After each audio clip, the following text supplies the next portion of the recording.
সময় আইব রে আমি লোকমান হুসাইন বিজয় নগরী রূপর আর দেখা যাবে না, কবরটা মিশে যাবে গো, আমার নাম নেওয়ার মতো কেউ থাকবে না। এমন একটা সময় বেগুনের জমিনে আসবে, আমি যে দুনিয়াতে ছিলাম আমার নাম কেউ নিবে না গো, আমার কবরটা অন্য অন্য কবরের মতো মিশা যাইব রে। আল্লাহু আকবার।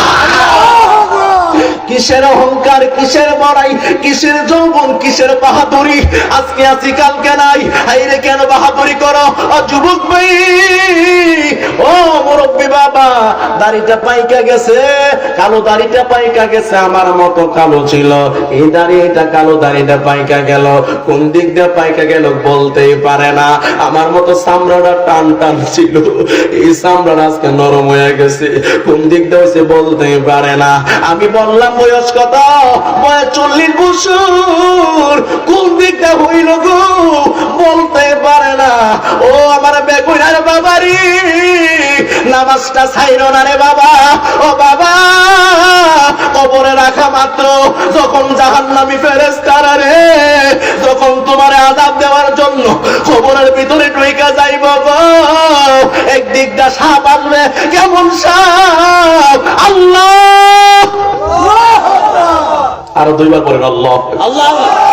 আরেকবার বলেন আল্লাহ। একদিক দা সাপ আইব, আরেক দিক দিয়ে আসবো কি জানেননি, জাহান্নামের ফেরেশতা জাহান্নামের লাঠি নিয়া। কেমন সাপ আইব জানেননি, দুনিয়াতে কত সাপ দেখছেন, এমন সাপ জীবনেও দেখেন নাই, যে সাপের মাথায় ভর্তি চুল আছে, যে সাপের চোখ গুলা হবে আগুনের চোখ, জিহ্বা হইব 40 হাত লম্বা, দাঁত গুলো হইব 40 হাত লম্বা, এমন একটা কামড় দিব রে 70 গজ মাটির নিচে নিব। ওই সময় যদি বেগুনার ওই মানুষটা যদি নামাজি হইয়া থাকে, ওই মানুষটা যদি রোজাদার হইয়া থাকে, ওই মানুষটা যদি লম্বা দাড়ি রাইখা থাকে, ওই মানুষটা যদি আল্লাহওয়ালা হইয়া থাকে, ওই মানুষ ফেরেশতা জাহান্নামী ফেরেশতা জাহান্নামী যন্ত্র নিয়ে আইব, আরেক দিক দিয়া সাপ আইব কামড় দেওয়ার জন্য, আর ওই দিক দিয়া নামাজে তারা পায়ের নিচ দিয়া হাতের ডান দিক দিয়া নামাজ আইসা দাঁড়ায়া যাইব গো, বলবে আমি তার নামাজ একটা আঘাত আল্লাহর বান্দাকে করার জন্য দেব না, কারণ তার জীবনে কোনদিন নামাজ ছাড়ে নাই। আরেক দিক দিয়া রোজা দাঁড়ায়া যাইব, আরেক দিক দিয়া দাড়ি দাঁড়ায়া যাইব রে, ও বেগুনার বাবারি, বাবারি, দাড়িটা কাটতো না রে বাবা, এই দাড়িটা কবরে যাইব, দুনিয়া সব জামা কাইটা রাইখা দিব, দাড়িটা কেউ রাখতো না রে। এই পাঞ্জাবি পরে অভ্যাস করো, ফজরের নামাজ জামাতে পড়ো, নতুবা সকালবেলা ওইটা তাড়াতাড়ি পড়ো, জোহরের নামাজটা পড়ো, এই নামাজ গুলা তোমার আপন, এই রোজা গুলা তোমার আপন, মরণকালে এগুলা তোমার আপন হইয়া তোমার পাশে দাঁড়াইব। এই জন্য পায়ে হাত দিয়া বলবো, ও বেগুনার বাবা, বাবারে, কত মানুষ কবরে চলে গেল, তুমি মনে করতেছো তুমি এখন বাঁচবারো, তোমার সময় আছে, কে বলছে তুমি বাঁচবা? তুমি কি প্রতিদিন দেখো না দেশের কি অবস্থা, প্রতিদিন কত মানুষ মারা যায়, কত মানুষ কবরে চলে যায়। আমার কলজাটা তো সিফাদা থাকে, আমার রাতের বেলা বড় ভয় লাগে, আমি যখন হঠাৎ করে 3টা-4টার সময় ওয়াজ কইরা যায়, আমি গিয়া দেখি আমার সন্তান, আমার ওয়াইফ ঘুমায়া রইছে, আব্বা আম্মা ঘুমায়া রইছে, ভাই বোন ঘুমায়া রইছে, ভিতর আমার একটা ভয় লাগে। আমি যে বেগুনিয়া থেকে মাহফিল করে গেলাম, আমি যে রাতের বেলা গেলাম, আমি যে অত কষ্ট করে ওয়াজ করে টাকা নিয়ে গেলাম, যদি রাতের বেলা আমি গাড়ি অ্যাক্সিডেন্ট করে মইরা যাইতাম কেউ খবর পাইতো না। আমি যদি মইরা যাই রে, মইরা যাই, আমি মইরা গেলে আগামীকাল তো তারা ঘুমাইব, এর পরের দিনও তো তারা ঘুমাইব,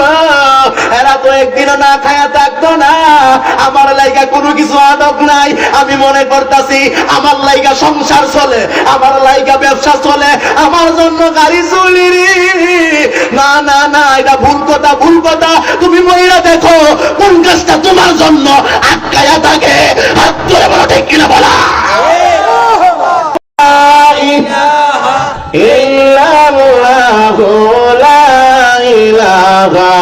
ইল্লাল্লাহ লা ইলাহা ইল্লাল্লাহ লা ইলাহা ইল্লাল্লাহ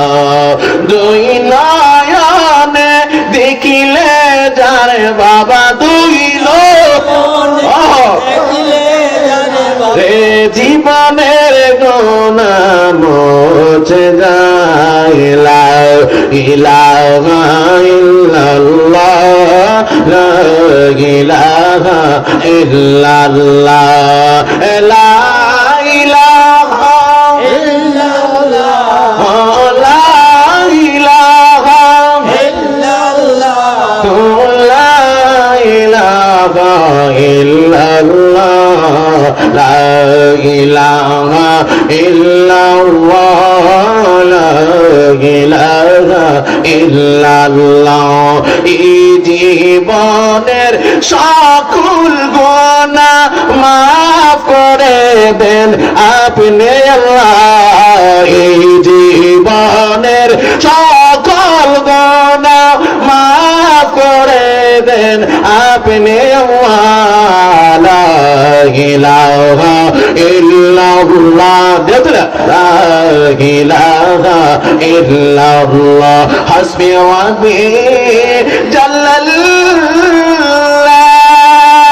মা ফি কলবি গায়রুল্লাহ আল্লাহু আকবার হাসবি রাব্বি জাল্লাল্লাহ মা ফি কলবি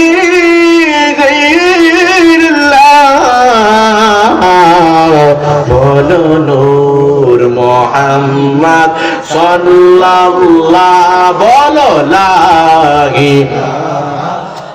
ইল্লাল্লাহ লা ইলাহা ইল্লাল্লাহ লা ইলাহা ইল্লাল্লাহ লা ইলাহা ইল্লাল্লাহ মুহাম্মাদুর রাসূলুল্লাহ সাল্লাল্লাহু আলাইহি ওয়াসাল্লাম একটা জবান বন্ধ রাখবেন না চিৎকার করে করুন আল্লাহু আকবার আল্লাহ রাসূল পাইতে আমি বায়াতে হইলাম আলামিন চান হয় না যে বদনাম আলামিন চান হয় না যে বদনাম কষ্ট হইতেছে নাকি বাবা আরে তরিকতের আরে কত বাইরা টাকা দিয়া তোমার কাছে দিয়া গো তখন আমি তাকে চাই আমার না ইনকাম আল্লাহু আকবার তখন আমি তাকে চাই আমার না ইনকাম আমার চান হই না যাব কষ্ট হইতেছে মনে না জবানটা করে দিব আল্লাহু আকবার আল্লাহু আকবার এই বছর এই শানটা এখনো গাইছেন আর